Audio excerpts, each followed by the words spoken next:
Whether it's a child, a woman, a man, and a senior citizen, no one is spared. Road traffic crashes around the world take the lives of over 1.2 million people each year, and between 20 and 50 million suffer non-fatal injuries. This means that approximately every second, someone is injured, and every 30 seconds, a victim dies.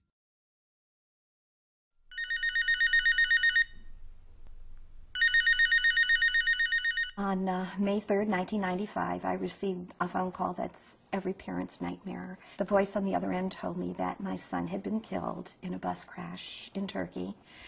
I later found out much more about it. I discovered that he was killed along with 22 other people on the bus, that the driver was speeding down the wrong lane of a narrow two-lane highway with no guardrail and a dangerous curve. The driver, the road, the vehicle.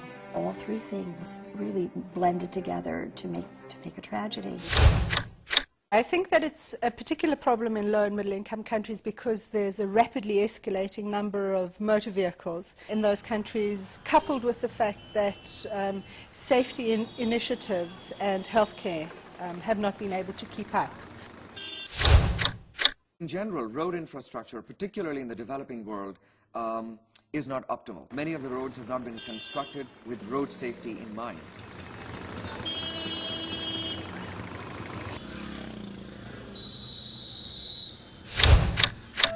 Close to 6 years ago, in September 2003, I was involved in a road accident, road crash. A drunk driver knocked at the vehicle that we were in, and we overturned several times.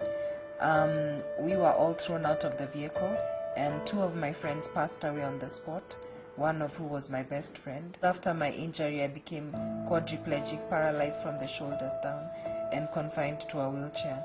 We were not wearing seat belts, all of us were thrown out of the vehicle, and if seat belt laws were also strictly enforced, I probably would not be on a wheelchair. It is not only the 9th largest killer, it's a preventable one. We funded a study to look at where traffic deaths are, what kinds of transportation people use. What we now have is the data to go to governments and say, look, these are the number of your citizens who are dying, and here's what you can do about it. Nearly half of road traffic crash victims are what we call vulnerable road users. And in fact, in some of the countries of Asia and Africa, this proportion can be as high as 70 or 80%. These are people who are walking along the side of the road, people who are on motorcycles, so people who are not encased in something solid like a vehicle and therefore are more vulnerable. Road safety is an area where we can truly, as a global community, say we are responsible for our future. If we decide to invest in evidence-based road safety programs that are effectively implemented, we can save millions of lives over the next 10 to 20 years. I think a lot of people are still fatalistic about road traffic crashes, but they are preventable, and that's why we like to call them crashes or collisions and not accidents. They're not acts of God. There are things that we can do about it. We have the numbers. We've had some demonstration projects. We have examples of how to do things. Now we've got to put it into action.